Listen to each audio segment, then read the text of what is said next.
I'm not finished with you! I'm not finished with you!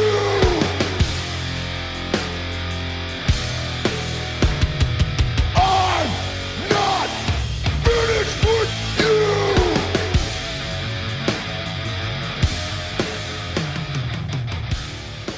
Hello there guys and welcome to the Backstage Brawl Podcast. This is the inaugural, the first one. My name's Kangar FM and joining us we have Backstage FM. Hello guys. And we have Cautious Paul. Hello, how you doing? Yes, so we're all good. So it's No Mercy. That happened.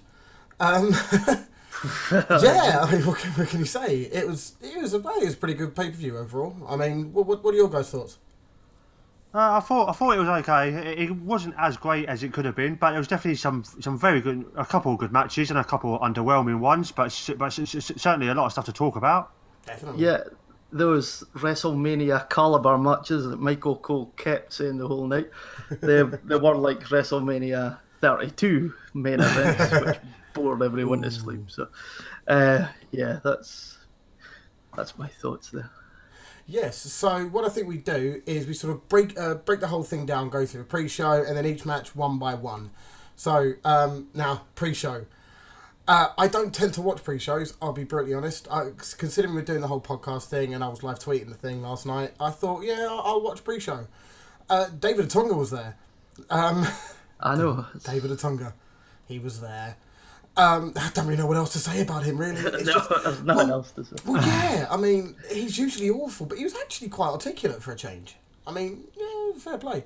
And then a wild Miz appeared to just basically, to be honest, Miz appeared to tell Kurtz that his son was a pussy. That's basically the whole thing. It was fantastic. I loved it. Oh, lovely. That's what it was, in effect. In breaking it down, that's what it was. And Miz needs a world title run. He really does. Just in some way, he deserves it. I mean, that's what I think. I mean, up to you if you want to go into a bit more on that. But that's my thought anyway. Yeah, I think he does. Put him back on SmackDown. Have him win a world title over there. Have him hold it for a few months until like maybe Royal Rumble, maybe pay-per-view before Mania, and then have him drop it then. I think that would be good for him. I agree. I mean, compared to Jinder.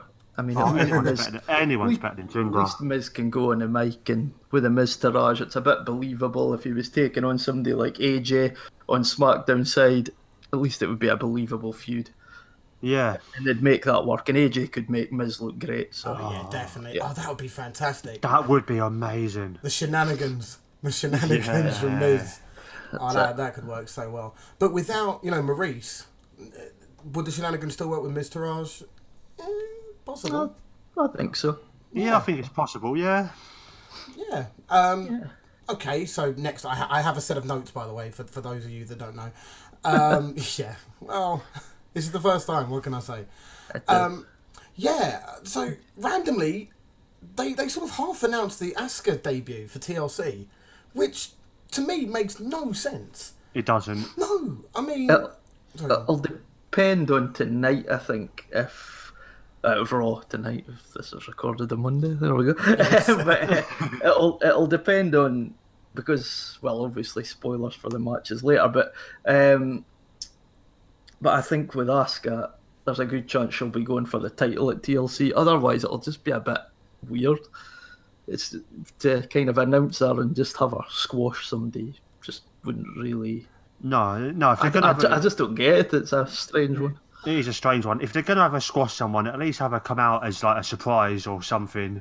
Have someone like Emma come out and say, "Oh, I started the women's revolution," rah rah, and then 30 seconds later, Asuka comes out and destroys her in a minute. Yeah. That's how I would do it that way. But if you're going to announce it, she's got to come out. She's got to challenge Bliss for it straight away and beat her. I think. Definitely. Yeah, that's basically it on Asuka because it really surprised me. I thought, well, what's the point? It just gets rid of the element of surprise. It'd be a huge pop. Her coming out of nowhere would be amazing. It would. Yeah, and if they just flat book Asuka versus Emma or Dana Brooke or Anna, it's pretty much obvious the result, and it just it's like great. okay, let's move on. I just worry they're going to Shinsuke Asuka, and it really worries me that they won't know how to book her in the main roster. Well, Asuka's Triple H's darling, isn't she? So Yeah. I don't think they'd let that happen. I hope anyway. Good Lord, I can you hope imagine? not. Please no. God, no. No, she's got to come up, win the title straight away, and then just carry on what she was doing down in NXT until at least Mania, or maybe even SummerSlam next year. Maybe then finally have someone beat her. Yeah. I think. Yeah. Oh no, that'll be the Bailey win, won't it? Probably, yeah. I can see him doing that because they want Bailey to be the female Cena, so that's what they'll do. Or the female Roman Reigns, one or the other. Yeah. The way Bailey's been booked, she's more the female Bray Wyatt, to be honest. Oh. We will get to that. there. Trust me, we'll get to that. Did you guys see the Apollo Elias match? I did. I didn't. That's fine. I enjoyed I enjoy Elias. I do. Yeah. Quite a sucker for Elias, and the crowd. Yeah, the crowd actually don't want him too much now. I mean, initially he was getting the whats and the boos and a bit of borings and this, but now the crowd seem to be into the fact that he's a way to sing a song and ridicule your city, and you get the chance to boo. But he's actually pretty good at it as well. Oh, yeah. So He is. He's really good. So yeah, it's pretty good stuff, and he's serviceable in the ring. So he's decent. He looks Yeah, savage. he's He's a really really brutal in the jacked. ring, isn't he? And He's looking jacked, baby, isn't he? Jesus. But Yeah, I remember his sort of debut when he's just sort of wandering through the crowd on the hard cam. That looked brilliant. Did you guys see that? Yeah. When he's sort of wandering across, like, is that Elias What or is that Drifter back then? Wasn't it? Is that Drifter What? Drifter, yeah. Well, I don't watch as much NXT as I should do, and that was the first time I'd seen Elias. So just to see him just walking around is like, oh, okay, that's interesting. That's a bit different. Oh, there's a bloke with a guitar, as you do. Yeah. But he's actually been booked better than some of the better NXT guys. And that when he left NXT, it was like, why's he got called up so soon? Then he did the whole wandering about thing. Then he was kind of stuck with Ambrose for a little bit. Yeah. But he just seems to have been able to find his groove, and he's just sitting in that mid-card point at the moment. He hasn't been too exposed. He's ticks along well, and he got a good win against Apollo Crews last night. So yeah, he just keeps a little bit of momentum going. Yeah, exactly. I mean, Apollo Crews is, a quick word on him. He's so athletic, isn't he? It's ridiculous. It's unbelievable. He's ridiculous. Really agile for quite a big bloke. He's pretty stocky, isn't he? And Yeah, Stockley is muscly, but he's very athletic. He should have been booked a lot better than what he has been. Well, when he was called up, it was sort of a, huh? Really? Yeah, He was really I don't green. think Are he you was sure ready. about this? But yeah, fair play. Yeah, I don't have much opinion on Apollo Crews. No. I've That's lost the point, though, all isn't it? That's the point. Yeah. I know. Yeah, nobody does. Unless you know about him from the Indies, you're not going to have much of an opinion on him. I mean, he, as you say, he's phenomenally athletic, and technically he can go, but He's just too smiley. He's just too. It's creepy, that smile. It looks a bit creepy. But and I've no idea what they're trying to do with him in a minute. Is he a heel? Is he a face? Is he a face sort of mixed in with a heel? Titus Brown was supposed to be heel, wasn't it? Let's be honest, he was. And then they picked up Tozawa, and then it sort of went a bit face.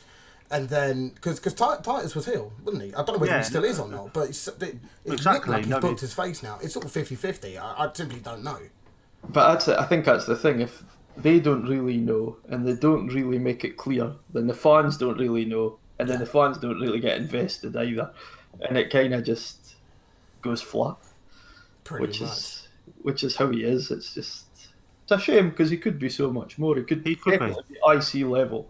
I see US title, definitely he could do that. That's not a bad show, actually. Yeah, I think that's pretty good call, to be honest. Yeah.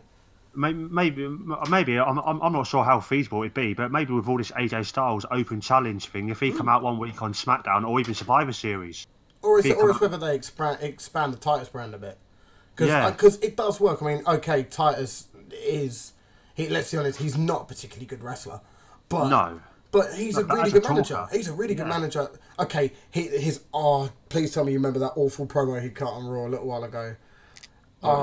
He's cut a few. Yeah. A lot of them are really bad. But there's one where he's just stuttering the whole way through. Sounds like me on here. It is bad. Yeah, I remember. Yeah, I think I remember that one. Yeah. Really struggled. Yeah, I remember watching that. It's up there with Kalisto levels of promos. Yeah. But see, somebody like Kalisto, for example, if you stuck Kalisto and Apollo together as a tag team, the stuff they could probably do is a tag tandem, move set wise and athletically, could be really impressive and at least give them something to do. Yeah. At the moment, they just do nothing. Whereas Apollo and Kalisto as a tag unit against the likes of Cesaro and Sheamus, Cesaro especially, who can get the best out of guys, and phenomenal. I mean, you could get some excellent matches, and it doesn't take long for the fans to get behind things if they're quite impressive. If you look at like Fandango and Tyler Breeze, I mean, to start with, there was just nothing for that. And it's their charisma that's got them over, whereas these guys, probably work rate wise, could get themselves over. But they just don't get a chance. No. I mean, to be honest, the last time I saw Kalisto, I'm pretty sure he was being thrown in a bin by Braun Strowman, and that's literally it. Yeah. Oh, He bet him, though. He won. He won, yeah. No, he did, didn't he? Yeah, jeez. He did? Yeah. Oh, wow. Yeah, Kalisto, he's another one. He's had a weird career. He's been US champ, he's beat Braun Strowman. And What a guy. And then he lucha things. Lucha. I may or may not just raise my arms up then. Oh dear. So yeah, the match itself was okay. I mean, obviously it's nothing. It wasn't anything sort of special or anything, but it was a nice solid match. No problems. Elias looked savage, and there we go. Won the match. Pretty simple. Yeah. My match notes for that match was okay. Apollo looked athletic. Elias looked savage. Basically it. Pretty much. Yeah, that covers it really. They didn't have to mention polarizing figure a lot, didn't they? What was that? They didn't have to mention Polarizing. polarizing figure. I considered downing a shot every time polarizing figure was mentioned, but I probably would have been in hospital. Yeah, you probably would have been. Yeah. So then that's the end of the pre-show. There was a lot of chat. Sam was annoying, but Sam's always annoying to me. I'm sorry. Sam Roberts, yeah. For God's sake, shots fired at another podcaster. But yeah, seriously, he just. I was about to say that. We're probably annoyed at him, to be fair. That's I wouldn't mind his spot, to be honest. I I think he's only there because of his hair. Anyway, so after the whole pre-show, it all goes live, but the weird thing for me, there's no pyro. they've stopped the pyro. Yeah, they have. Is that a thing? I didn't know that was a thing. When did that happen? Yeah, Total couple thing. of months. Couple of months, yeah. No pyro. What's Health and deflating. safety, I think. Don't know. Health Whatever. and safety stroke cutbacks, isn't it? It was. Yeah. It was around the same time as like when Talking Smart got stopped. A lot of things just changed at the same time. I think. Yeah. It was. Yeah, that kinda makes sense. Right, we're just gonna stop this, do this now. Right. So. Michael Cole looks strangely pumped. He was just before he sort of standing I there think jumping he up and was down, pumping his genuinely face. Oh, he's hyped up. He's WrestleMania caliber matches. But basically, by saying that, they're saying that the other matches they do on pay-per-views are pretty much just a bang average as we normally do. But tonight we've decided we'll give you some good matches. I mean, it's a WrestleMania card. Whether the matches match up to that is, different. So we start with the IC title match, which I'm a bit like, that shouldn't really be the opening. That shouldn't be the opening, should it? Should have been Finn and Bray, because that was the least thing that anyone really cared about. Or pretty much. Yeah, I didn't care about that at all. When Miz's music come on, I was like, oh, okay. The crowd are really into Miz. They were really into him. They were really into him. So we hit the whole crowd going, awesome. That was brilliant. I loved that. That was literally awesome. Yeah, there you go. This match, honestly, see Jason Jordan, all I could keep thinking was slow down. Yeah. He's got that, I think, I read somewhere it's like, when you think you're in wrestling, if you think you're going too fast, slow down. When you think you've slowed down, slow down some more. Yeah. And then you get to the spot where you're in your groove sort of thing. Because he did the I think Cesaro does it as well. Oh, where the the guy's suplex, kind of on his knees and he lifts him clean up and does a suplex. But he did it so quick that the crowd didn't get a chance to even get invested in it. And it's I get that. It's a great move. Yeah, it is. And it might catch on. Obviously, he's just started doing these things. But if he just like if he just slows it down, just holds Miz there for a bit. Yeah, sell the pickup of it that it's difficult to do, getting him up there, and then the move itself. But he just kind of went, whoop, up you go, and then I'll drop you there. It's like... But isn't that on the Miz necessarily to an extent, and probably the ref, to say, hey, fucking slow down. Yeah. You're going to blow up soon. Slow down. Because a lot of moves he was doing... And fair enough, he's maybe just playing the intense... Yeah, and he's very, very intense, and it's very, very, very angle-esque, and I think that's the whole point of it. Yeah, that's what I was going to say. It's very good. But Kurt was smooth, whereas this just came off as 100 mile an hour. See, I reckon that'll improve with time. I mean, okay, I was shitting on him during, not physically, of course, during the match. But no, yeah. Sorry, Jason. But no, it's like, okay, just no one cares. It's like, when he's coming out, I put down, Miz looks $1 million, Jason Jordan does not. Jason Jordan gets the most lukewarm reception I've ever heard. It was just a ripple of applause, not a boo, not a cheer, just a nah. Well, the promo coming out. The promo at the end. I'm like, I've got in suck. Oh God. I've got in my notes from that promo, weak promo from Jordan, Rocky Maivia-esque. Exactly. I mean, it's so clean cookie cut, cutter white baby face. face. Yeah. Yeah. It's. It's probably typical white meat baby face. Oh, I'm really gutted I lost, but if I have another chance, I'll be happy. Yeah. When everybody in the crowd's wanting him to actually show a bit of. Yes, it's a bit of anger. You've just been screwed. It's not even like he lost clean. If Miz had beat him clean, then maybe cut that. But he's been cheated out of it. He's had 3 guys against him. Come out so a bit of anger. Go, I'm so angry. I'm going to kill you next time or whatever. Yeah. No, I agree. It needs something like that. Because, I mean, see, okay, I don't know. I genuinely don't know the answer to this. Because, in theory... Jason Jordan threw Bo Dallas into Miz, didn't he? Let's be honest. So Bo Dallas is technically a weapon, so that's a DQ. Yeah. Bo was a weapon. Can we please get out a clip of that? Oh yeah. Bo Dallas is a weapon. He is. No, he lethal weapon in that position. Bo Dallas to the knee. Oh dear. JJ tries to cut a promo, it's shit, crowd boos him. Yep, that's my notes on that basically. But yeah, shenanigans, Miz wins with shenanigans, yay, go Miz. And that's the end really, isn't it? That's the end of the IC title match. It was a good match. Okay, Jason Jordan needed to, slow down a little bit and maybe interact more with the crowd, I think. But, a lot of them are bad for that, though. Yeah, I think that's something. Yeah. I think I noted that for something else later on. Okay.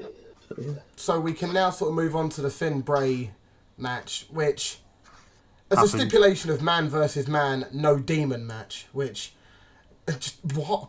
A stipulation of no demon. Okay. I didn't know that much in the lead up to this. I thought, well, what is this? See this, right? This beat down at the start. It's no more a beat down than anything ever. It's one move on the table with a few punches before it, and he's incapacitated beyond belief. He's got to be he's carried selling out. Broken ribs. He's selling broken ribs, isn't he? That's what he's trying to sell. It's just that was just nonsense. And then, then it doesn't matter anyway. No, exactly. no, that's it. 30 seconds later, he's running back to the ring, and my god. Trying to remember when to say I wrote down at least limp. Yeah. I wrote down Finn realises that insults regenerate broken ribs as he flies down the ramp because he kicks obviously the shit out of Bray. Because that's the only sort of explanation. Because he goes, oh no, I'm in so much pain. He goes, hey, you're a coward. Oh no, I'm not. I'm now perfectly fine and I'm gonna, do my moves on you. It just, the match, it really irritated me. It did, and the worst bit is it was actually a decent match. If it hadn't been built around the awful start and the awful end. For that, it was all right. it was actually a serviceable match, considering the rivalry is pretty much dead in the water. Yeah. Yeah, The please let start it be it. was poorly written. The end didn't really. The end just. I don't understand Wyatt going up on the ropes and just randomly when he's in control. Just none of it makes sense. No. And Balor just ends him. Just all right, okay, that'll do. okay. That'll happen. But Just the one thing, actual right? the bit in the middle was actually not a bad little Yeah. match. Though. Yeah, the bit in the middle. I've got in my notes. But Balor trapped Wyatt in the apron. That was cool. Oh, that was, was that's cool, nice. I like that, yeah.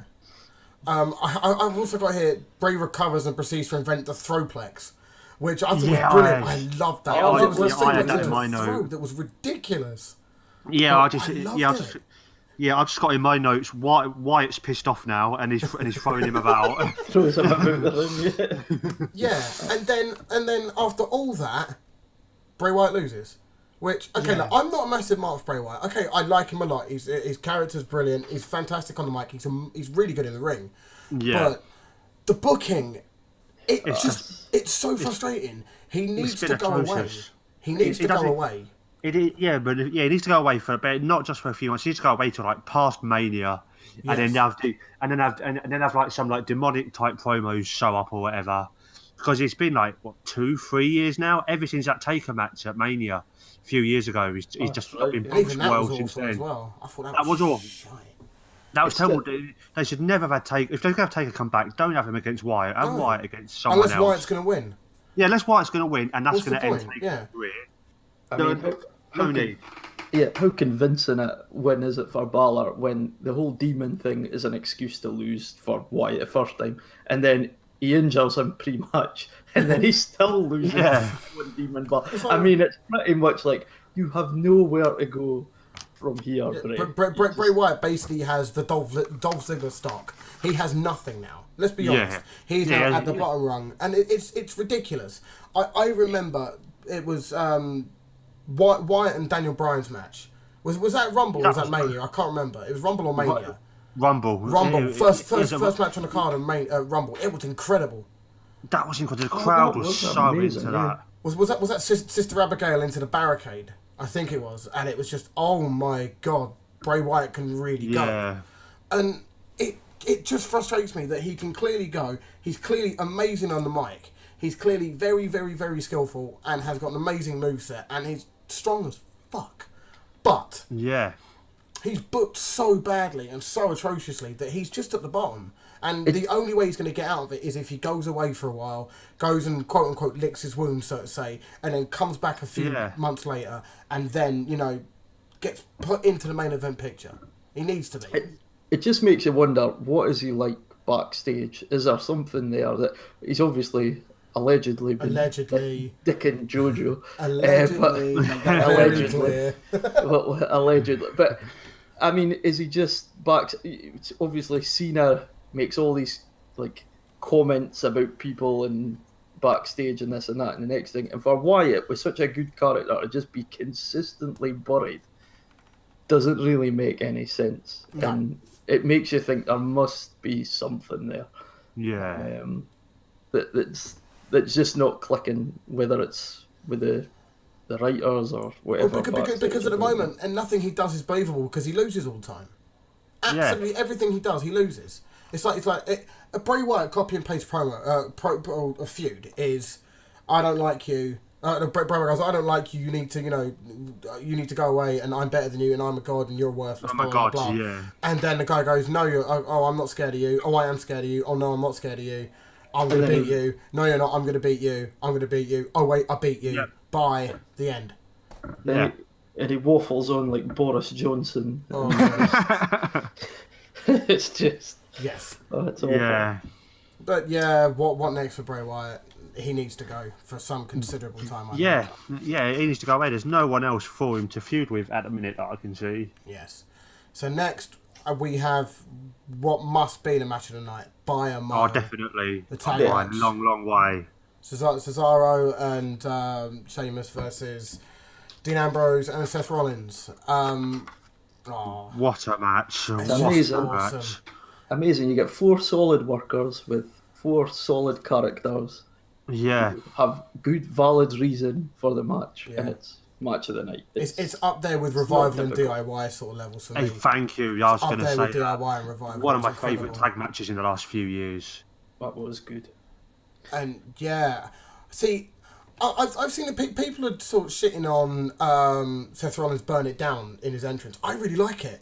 I like it. I don't like think people that. don't like it. I've just seen it around on Reddit where people say, oh, it's you know, people are shitting on it, but damn, that "Burn It Down" is over. It is proper over. Yeah, it's over, shit on and it fits into his character. Oh, definitely, yeah. Yeah, the crowd shouted it as well now because Yeah. they expect that bit. So no, Oh, they love it, yeah. it's all right. So yeah, Sheamus and Cesaro's entrance is always cool. I love it. I love their entrance. Yeah, that is And awesome. the arm spread thing is really cool. Okay, so the match starts. It's back and forth to start with, but then you have the hard swing into the steps by Cesaro. Yeah. Oh I noted that. That was God, beautiful. that looked painful, really That did. painful. Yeah, really early on, you knew exactly what you was going to get. Oh, exactly. Yeah. Because because Ambrose, you can actually, he's great at selling. He's great for tag wrestling because as a face in peril, he looks like he can get ragdoll, absolutely decimated. He'll still kick out, and he looks absolutely spent. But Yeah. you're just wanting him to make that tag because he'll keep surviving. He's great for that role. Oh, definitely, yeah. So I guess the next spot in that match, or the next major bit, is when Cesaro's teeth decide to go away.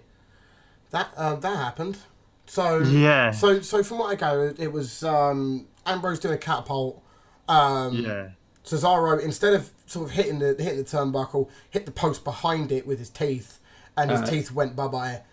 Or I think they went backwards, or they sort of half broke, and then there's just Something. blood everywhere. Yeah. Like, ooh, Yeah. ooh, we've got blood. Let's go. What the hell's going on here? And then, that bad. That looked horrible. Yeah, that. Yeah, It's that like even looked the really commentator's bad. reaction was, "Oh my god, jeez." It was brutal. It was. Yeah, it was brutal. At first, I thought it was old Cesaro's nose going. Yeah. Yeah. Because you heard a distinctly different noise that you would usually yeah. hear, but his Yeah. teeth. Oh god. Yeah. He turned around and I oh my gosh. I cringe. It's like, oh god, I Yeah. can't. Oh, that was bad. And then so again a lot of back and forth. It's a really sort of quick. It's a quick match. Let's be honest in terms of quick paced. And Yeah. then you have probably the spot of the night. I think you got the white noise into the powerbomb. Oh god. I thought that was it. I was sure. That was going to be it then, but I had it kicked out. It was really well done. Really well It done. was good. Not too contrived. No, not at all. It just worked really well. And then I just got white nose into powerbomb from top rope. Fuck. This is what got it down there. And next you got Ambrose just so you got Sheamus set up for the bro kick, and then Ambrose just sort of collapses. Sheamus corpses. He corpses. Send for the man. He does. He starts laughing. He did, yeah. That's a Botchamania reference out there. I'm pretty sure you'd all know about that one. Yeah. Yes. Okay, so yeah, great back and forth throughout, and yeah, genuinely anyone could have won it. It was just brilliant. It could have gone either way at that point, and then lo and behold, Dirty Deeds. Oh no, it was Sheamus bro kicked Cesaro by mistake.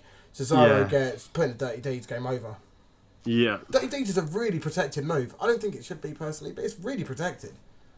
Yeah. Well, it did the, what do you call it, the King Slayer knee or whatever it's called, was before it. So it was kind of knee. Oh, no, you're right. Yeah. So it was kind of double finisher to get the job done. Yeah. But yeah, Dirty Deeds is pretty strong. Yeah. Kind of wipes out everybody. Yeah, it does. Yeah. Okay, so after that we have the women's title match, the 5-way there, and I thought it was a really good match, genuinely solid match. It was solid. I don't think it was anything special. I really enjoyed it. I thought it was one of the best women's matches, and I'm not a fan of women's wrestling.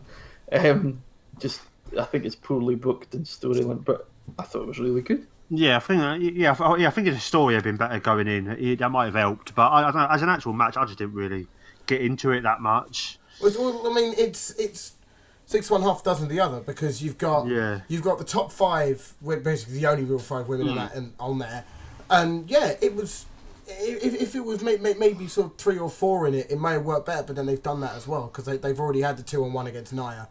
But yeah, I thought it was a really good match. I mean, in terms of comparison to other women's matches, because obviously I'm sort of on the 4 horsewoman NXT sort of style of matches, and mate, don't get me wrong, it's a really solid match and a really good match.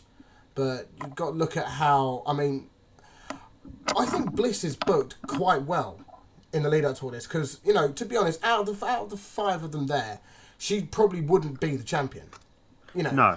But I what I liked is she actually got some shots into Nia this time, instead of just getting completely decimated like she always. She actually showed that if they did have a match, there is something there.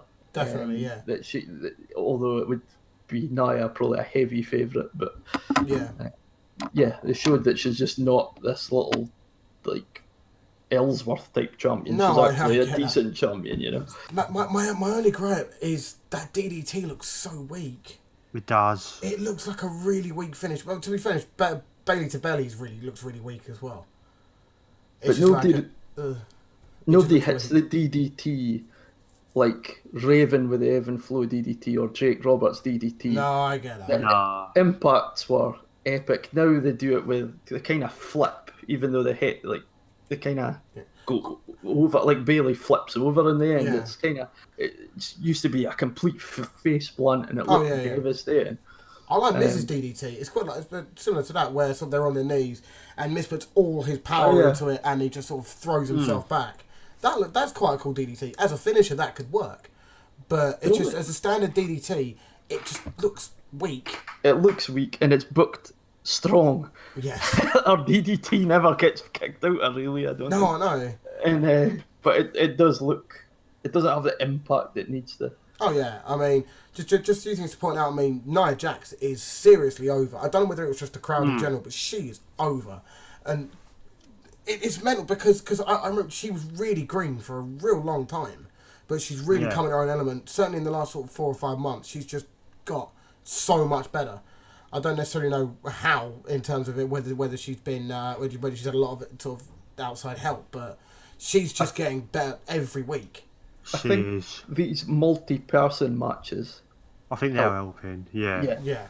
Because they can just do those spots that involve a bigger person, like they would do in a male. I mean, the double sumo is a fantastic spot. That was That was a really good spot. That where she just sort of went, all right, I'll take you as well. she goes, wanders over to Sasha like, oh, I'll have you, cheers, mate, and then just it was really good. It was a really good spot.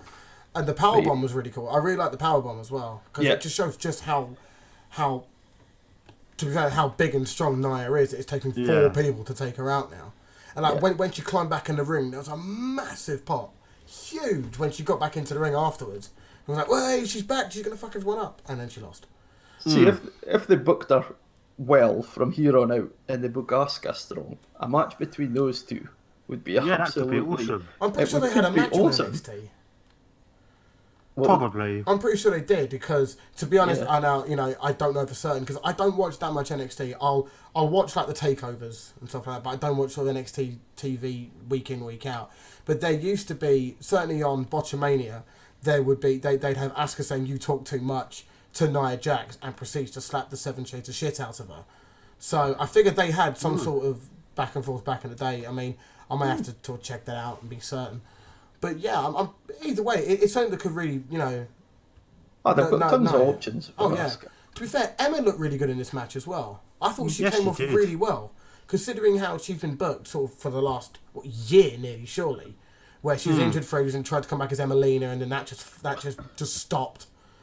And then she came back, and she's starting to sort of get back to where she should be. Because I think she could be a main eventer. She is genuinely good. And her and Paige's matches on NXT were just brilliant. Yeah. and with Paige coming back, and I think she's on Raw. Paige, I think. I think she was before. She was drafted, but she was drafted to Raw. But then the shakedown happened while she was injured, so she wasn't drafted. So she might be a free.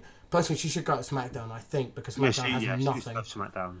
apart from Charlotte. Natty.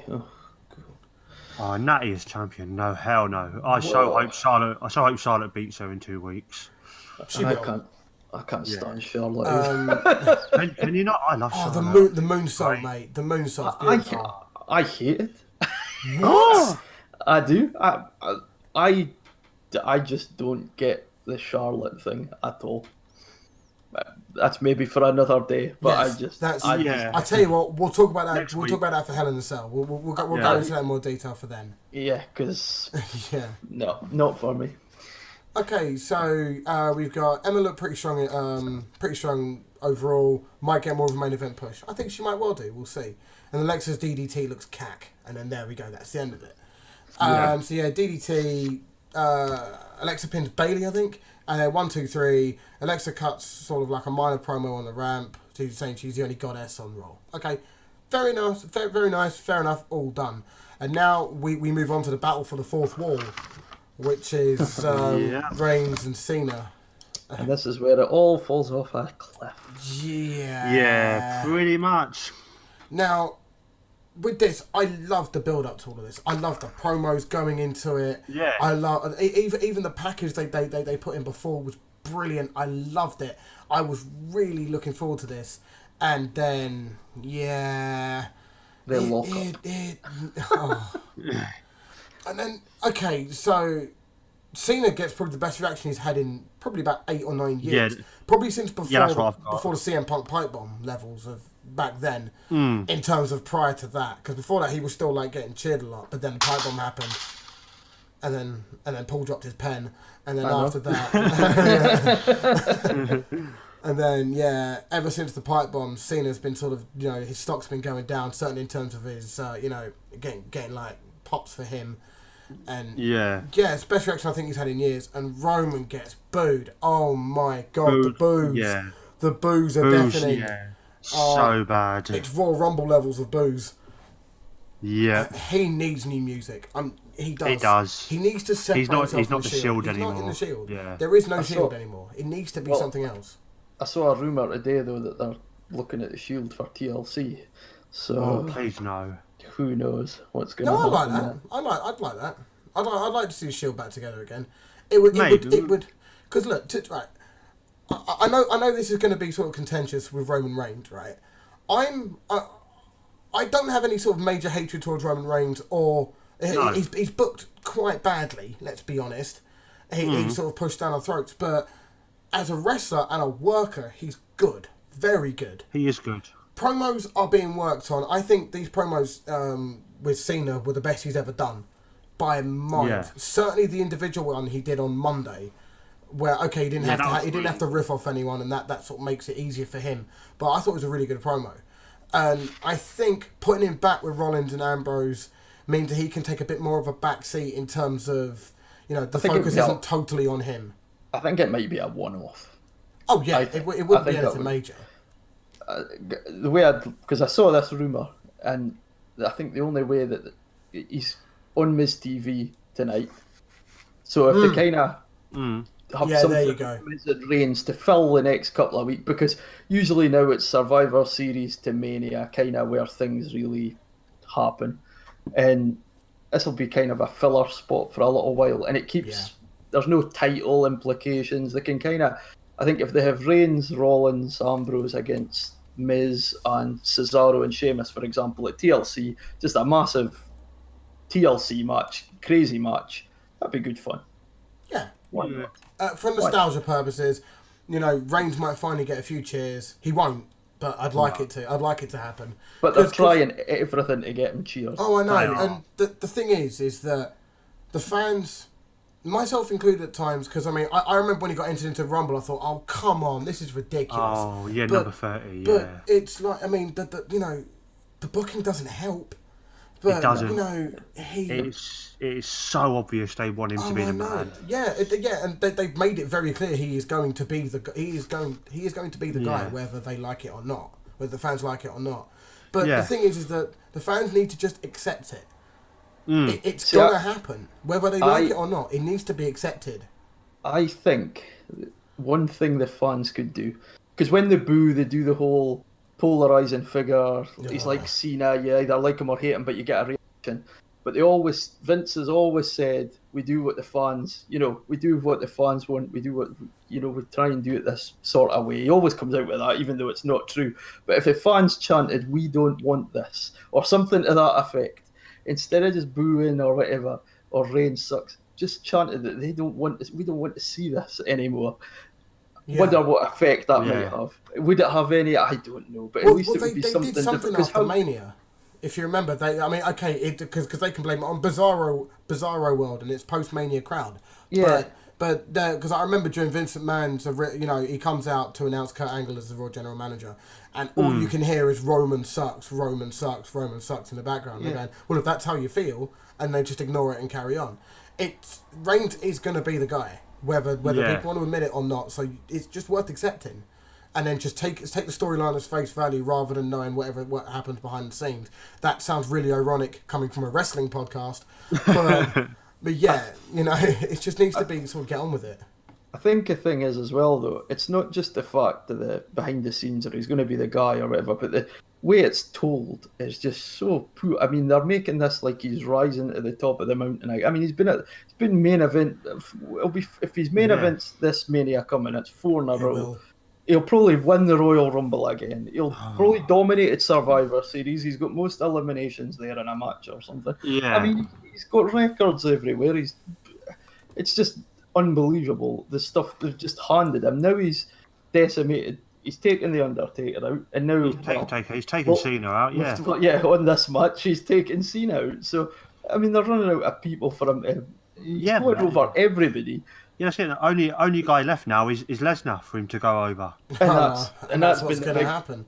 That is what is going to happen. Yeah. And it's ridiculous. It's just gone on too far. And that was my only problem with the video package beforehand. They tried making it look like Reigns won the US title before he won the world title, nonsense, which is stupid. Anyone who's watched it knows he won it after, and he treated that title like absolute crap. He did. Cena was right. You took it as a demotion. It's true, he did. Revisionist history in WWE. I'm not. Shocking. That never happens. Nice. Yeah. But it's this whole, it's the biggest win in Reigns' career. Every win he gets is the biggest win in Reigns' career. Yeah, he could come out tonight and beat Goldust, and they'll go, it's the biggest win in Roman Reigns' career in this town. Don't hit on Goldust. I love Goldust. Shat dreams. That looks like Cena's kind of... He's having his break, and he'll just be a special attraction now, I think, moving forward. I think by his interview and Raw Talk afterward. I've not seen that. I've not actually seen that, to be honest. He basically said he's kind of like Batman.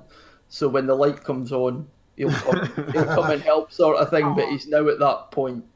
They should so do that as a promo for whenever he comes back. Super Cena. Just have that for a few weeks. The old Super Cena logo, like how Batman's is. Well, Cena nowadays is basically an IWC meme. Let's be honest, he is an internet wrestling community meme. He plays the meme so well. He does. He's at the moment, this is the best I've seen. I genuinely enjoy seeing Cena now.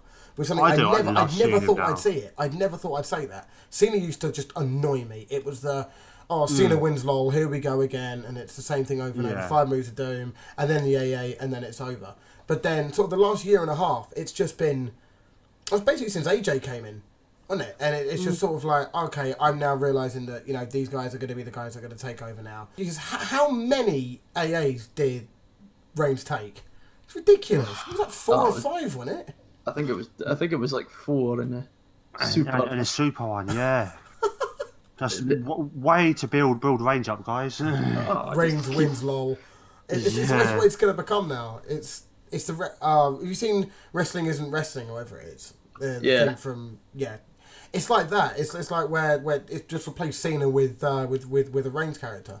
It's like, you hit him with the hammer, he goes, whatever, lol, hit you with my hat, win. Just smiling and... Yeah. There's another AA. Nope, nothing happens. Oh, yeah, and then you get Superman punch, spear, 1, 2, 3, game over. Yeah. Okay, we forgot about Reigns. Oh, the spear for the table, yeah, cool. That was fucking cool. I like that. That was cool. That was cool. And the only thing I'm going to say on that is Reigns has to watch, because remember when he did it to Shane McMahon, and Shane was goosed, but Reigns, and it really hurt, and Reigns melted himself on his head that time as well. And then last night he did the same again, and if he hits it wrong, he's going to end up breaking his own neck. Yes.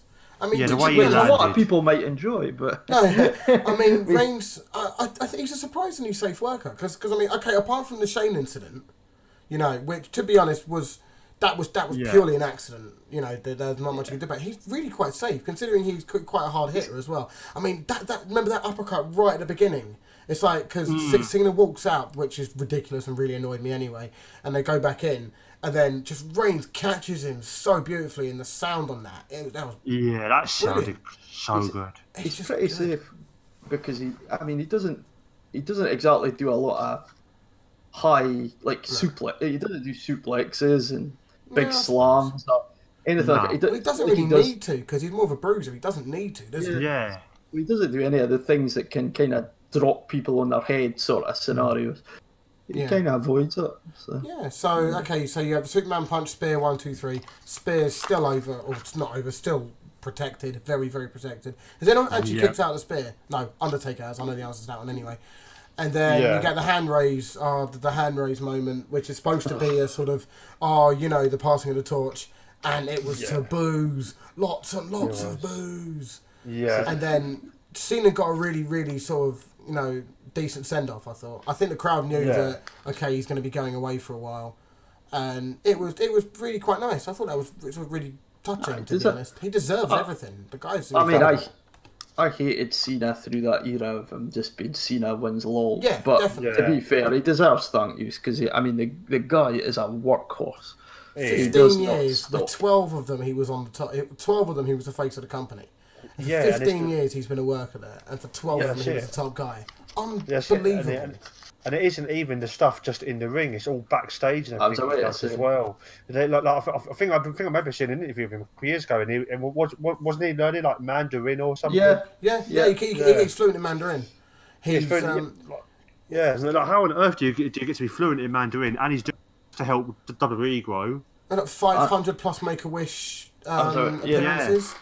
Always make a wish. You just can't hate you just can't hate the person. The character, you can, but not the person. No, he's a pretty good actor as well. I've not seen that. There's that. I don't know if it's a WWE film, but it's the sniper one where I don't know whether you've seen it, but it's all come out. I think it's come out quite recently. I saw trailers for it where Cena and some bloke are being shot at by a sniper out in Arababad. A made up thing. I presume. I don't know which one. And it's a one-on-one thing between snipers, sort of like Enemy at the Gate sort of thing. And it looks pretty good. He was quite good in Trainwreck, I think, the one with Amy Schumer. Amy Schumer, he's just a nice. It just comes across as a nice guy. He does. And fair play to him. The guy deserves a break, quite frankly. And there's sort of news allegedly he's going to be playing sort of one of the major Marvel guys next year. So, I've heard that rumour, yeah. Fair play. See you, Cena. Have fun, mate. So, we move on to the Cruiserweights match. Oh my gosh. Neville. I love Neville so much, man. Poor Neville. What have they done to him? No, see, I don't know why they set the title off him, but... No. Because Enzo hit 2 moves, I'm sure, for the entire match. One of them was a DDT and one was a nut shot. Yeah, that DDT off the top, and whatever he got... Is that his finisher? I don't even know what Enzo's finisher is. No, he's never won a match himself one-on-one, so how is anyone ever going to know? It's like... Get Neville off 205. He's too good for it. I think he will be. I mean, I love the fact that that division is his, but considering they're taking the title off him, I'd like to see him go up. If that's what they're going to do, then that'll make it worth it. I don't care who's Cruiserweight champion if Neville isn't going to be on there. Yeah. But if you take Neville off 205 or the Cruiserweights, then no one will watch it. And Enzo doesn't hold enough star power to run it on his own. He doesn't. I'm sorry. No. He's got no one to riff off. What's the point? Nobody gives a shit about 205 anyway. No. Even when Neville jump, that's it. I mean, that's the problem. It's Enzo won with a heel move, but then you see a few minutes ago. I just saw a tweet come through from Adam Pacitti sort of several hours ago with Enzo Amore drunk off your tears, showing off his new title, and Enzo Amore's driving out the arena in a convertible, holding the Cruiserweight title above his head and celebrating. So it doesn't look like he's going to be turning heel, certainly just yet. But not in a minute. Neville probably should leave 205, but 205 need him more than he needs them. So there's not really much to talk about in the match. The match was a nothing match. Neville basically had all the offense. Enzo came up with a DDT. He then went outside the ring to go and pick up the title. The ref was like, you what, mate? And then went and take it off him. And then with his back turned, Enzo gave him a crotch shot, and that was it. Well, not a crotch shot, a boot in the nuts. It was Neville, R.I.P. Neville, future kids. And then pin 1, 2, 3. Yeah, it was an Eddie Guerrero type move. Oh yeah, I think that's what they're going for. Oh god, that's I what didn't think of that. I think that's what they're going for. They're going for like the Cruiserweight version of it. Because if Eddie had done that, I'd have loved it. If Eddie had. Eddie's not Enzo. Eddie did. I'm sure on more than one occasion he done that. I'm sure he did that one. Yeah. Yeah, and that would, and we all loved it, but Enzo is not Eddie Guerrero. No. It's the only time I'm more Eddie Guerrero than Enzo is. Okay, so we don't really need to talk any more about the Cruiserweight match, because it was what it was. So now we go on to Monster versus Beast. My first line of my notes is simply "Roar," because that's what it really needs. It feels like a big fight. It should have been, It's like, I mean, okay, the promo beforehand was brilliant anyway. I love the way they do those promo packages. They're fantastic. Yeah. But it's like, even when the entrances are going on, the atmosphere just builds in the stadium. You can feel it. That it feels like a big fight. It feels like McGregor, McGregor Mayweather. It feels like a sort of major MMA match, a major boxing match. It just feels like it. And then it wasn't. It wasn't. No. Someone else take over because I want to cry. Yeah. What was it? 7 minutes long.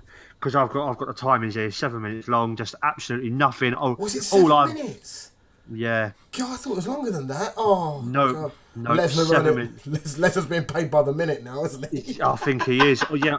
All I've got in my notes is one F5 wins. What a load of I can't say my word I've got after that. Awful main event, and they've killed Strowman. Where does Strowman go now? So, Strowman's whole thing, and his whole build for the last however many months that has got him turned from this figure that was like, there's no way he could face the Undertaker at Mania when that was a year or so ago or whatever, to this guy that now you'd be like, oh, that would have been great. But it was because he's this wrecking machine that does crazy, stupid, like superhuman lifting of ambulances and all this sort of stuff, decimating people at ringside, putting guys through tables, throwing people off of stages, all sorts of stuff. Chairs. That was awesome.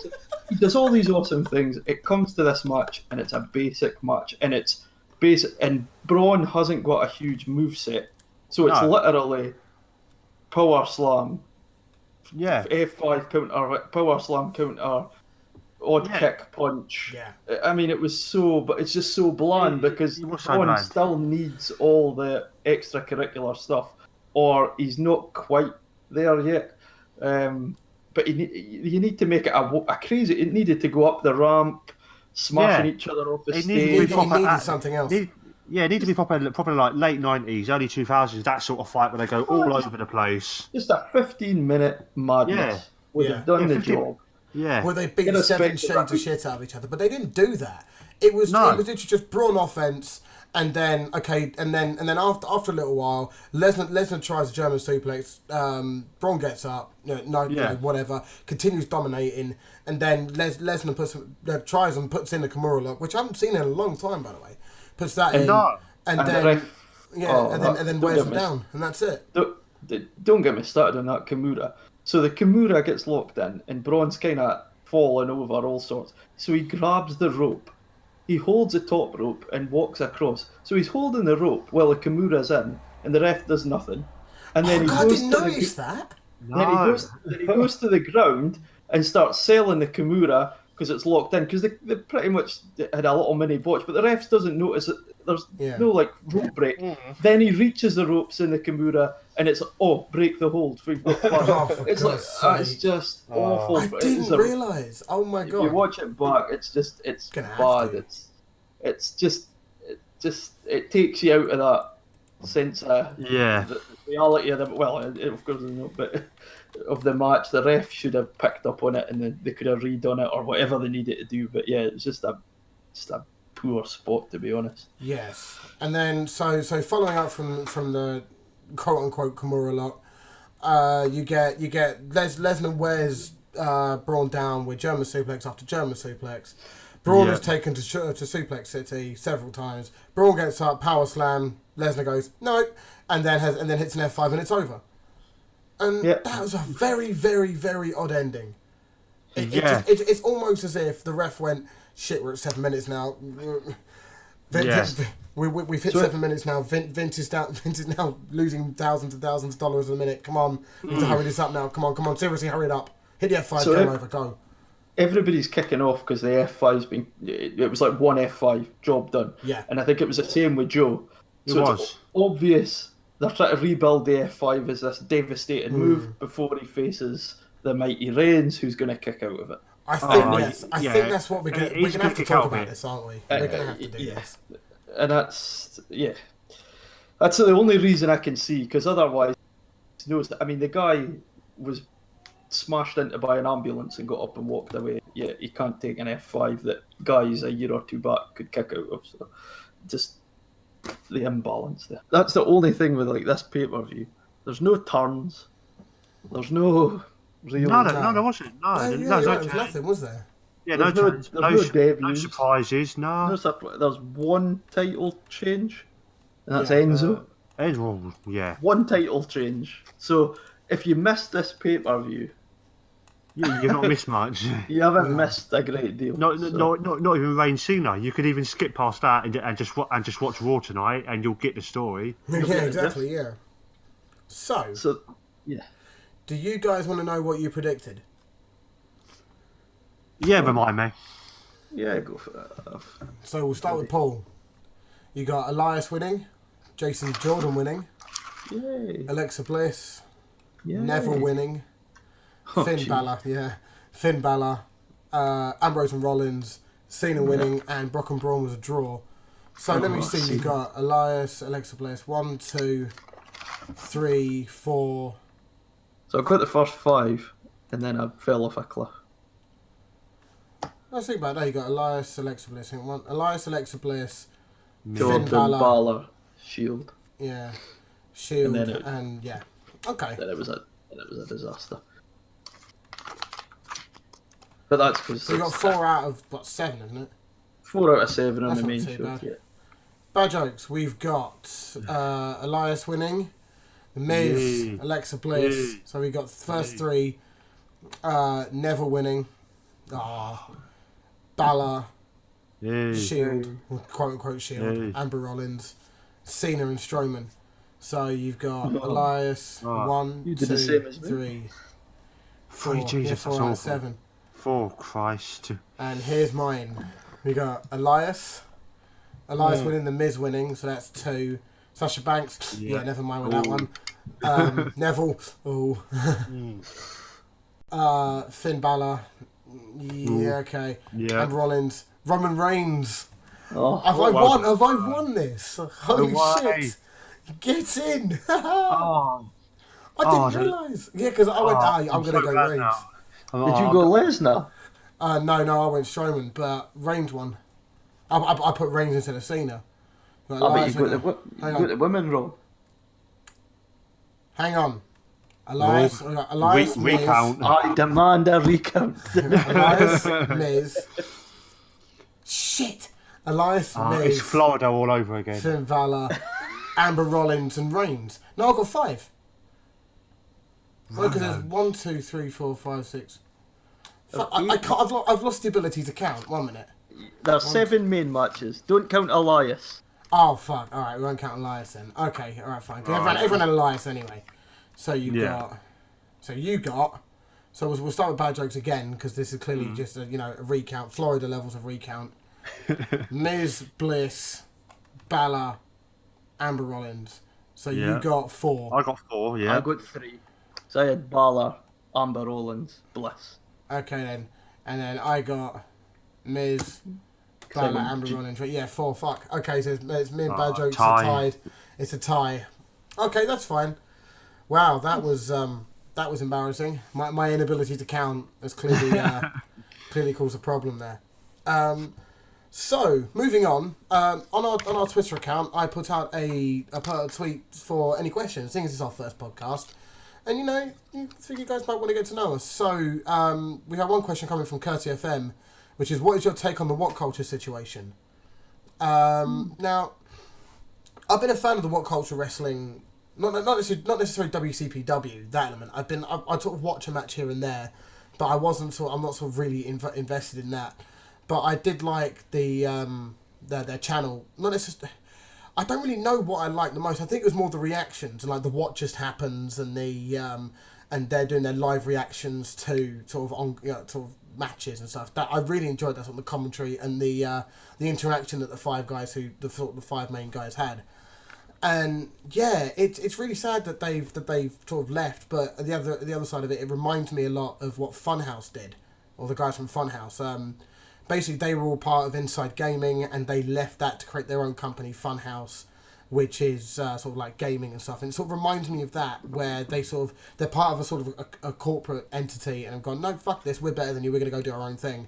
And then they've just sort of created their own sort of company, and it sounds like they have now. I can't remember what it's called. I think Paul had sort of an idea on that. There was There was a thing on like Company's House. I can't remember the name of it because they've been doing like the C thing, and then it's like down because it's C4, and I think it's like cultists or something.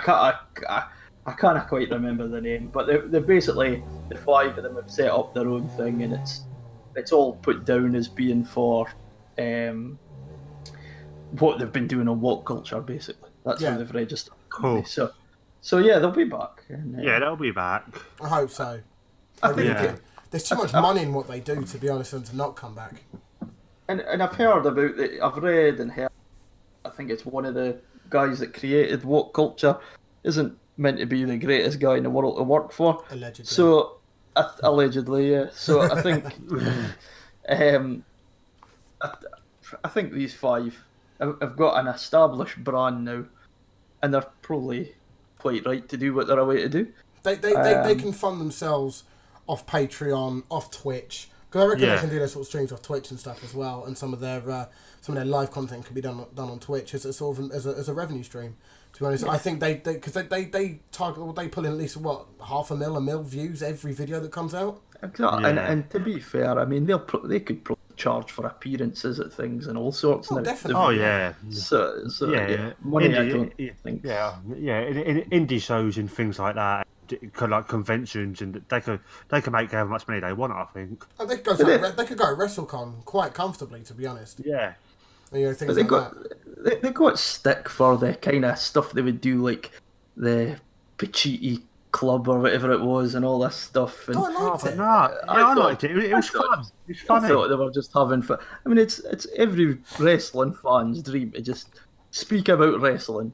Get enough people watching you speak about wrestling, then have fun with your mates about it. I mean, that's it. That's all they're really doing, and like the WCPW thing is basically, if you've got enough money that you could run your own wrestling show, and you could get guys like Rey Mysterio and Del Drew Rio. McIntyre and Del Rio to show up. I mean, you would do it. You So would, yeah. Definitely, yeah. And So, yeah, Mysterio I charges huge amounts. So I remember quoted a long time ago. It was like 10,000 a show or something. Wow. He quotes it. His quote is massive, allegedly. But yeah, no, I have to say allegedly a lot here. But no, I think they're going to be fine, and I'm pretty certain that whatever they sort of come up with next, I'm glad they've all stuck together by the sounds of things, and whatever they come up with next is going to be certainly back to sort of what I think they want to do. Whether they were constrained by what culture, or whether they were being held down, whether they weren't getting the money that they thought they should be. Again, all of it's speculation because nothing official has been announced. I mean, why would it? At the end of the day, it's you don't want to air your dirty laundry in public, and they try to keep it as in-house as they can. What culture had to release a statement because you can't let the top 5 guys, so to say, in a company just go without any sort of explanation. It has to. They had to put a statement out, and you won't hear anything from them. Certainly in derogatory terms about from what culture, because at the end of the day they're professionals. They try to remain as professional as they can. when the whole what culture extra thing happened, obviously they got a bit of stick for that because you're paying a bit more for content that really you would have thought, okay, is that for free? But I think you could tell, I mean, they towed the company line, but you could tell, I watched a couple of their live streaming of like the old Raws and stuff, and I mean, they were just having a laugh, really. They're not even that interested in what they could have basically just said, here we are sitting watching anything, and it was just for those guys. Again, they were, it's not, I think you could tell they were just being asked they did a 24-hour live stream, didn't they? Or they did. I watched some of that. That was really quite good. They were watching, you had to donate a certain amount, you nominated a shit pay-per-view to watch, and they just rip it. Now, it was good fun, and fair play to them for it. You know, I just know them guys are going to be fine. At the end of the day... Oh, they'll be fine. Yeah, they'll be fine. They'll definitely be fine. Right, I guess, is there any other business you guys want to discuss? You know, this is now a meeting, apparently, for some reason. Well, I don't know why I said any other business. AOB, ... Anything else you guys want to get across, or are we all happy here? All happy, just looking forward to Raw, see what happens. Definitely. Yeah. I'm not live tweeting that. Oh, God. Just to say, you sure? I live tweeted the pay-per-view. I would live tweeting No Mercy. My body is broken. My mind is falling apart today. I've had around 2 hours sleep. And we're not taking it in turns doing that, by the way, because a man of my age staying up at that hour is impossible. I'm 6 years younger than you. It's not that much. So I just want to say, if there's any Americans who want to get involved and maybe live tweet for us, that'd be sweet. Yeah, that'd be swell. Yeah, I don't know, but I might do the odd major pay-per-view. I might do sort of Survivor Series or something like that, or I might stay out for a bit and then go, nope, I'm done. I'm going to bed. Yeah, because I'm not doing 4:30, 5 o'clock again. Fuck that noise. I'll try one at some point. If there's any Americans that's understood a word I've said, well done. Congratulations. Yeah, if you've understood a word you've said, you've been doing a lot better than me. No, it's been great. I thank you guys so much for stopping by. In terms of release, this is on the YouTube channel. Hello, this is a new YouTube channel that I've sort of set up. I'm trying to get this all sorted out for iTunes and SoundCloud in the next sort of week or so. So we are going to try and do these weekly. If it's not going to be weekly, it will be after every pay-per-view. We're sort of in discussion about it because the whole idea of this came about sort of Thursday of last week. I was like, fuck this, I want to do a podcast. And I put it out there. Bad Jokes replied, yeah, let's do it. And of course, Paul got involved, and with this is all good. We've got guests lined up in the next few weeks as well, so this is going to be fun, and I'm really looking forward to it. So thank you guys for sticking around and watching it, and listening rather, and just want to say thank you to the guys who are taking part in the podcast as well. It's been bloody cool. It's been awesome. Indeed, it has. Some might even say glorious. Some would say, awesome. Living up to your name. So thank you guys so much, and we will see you next time. Take care. Bye-bye. Bye-bye. Bye-bye.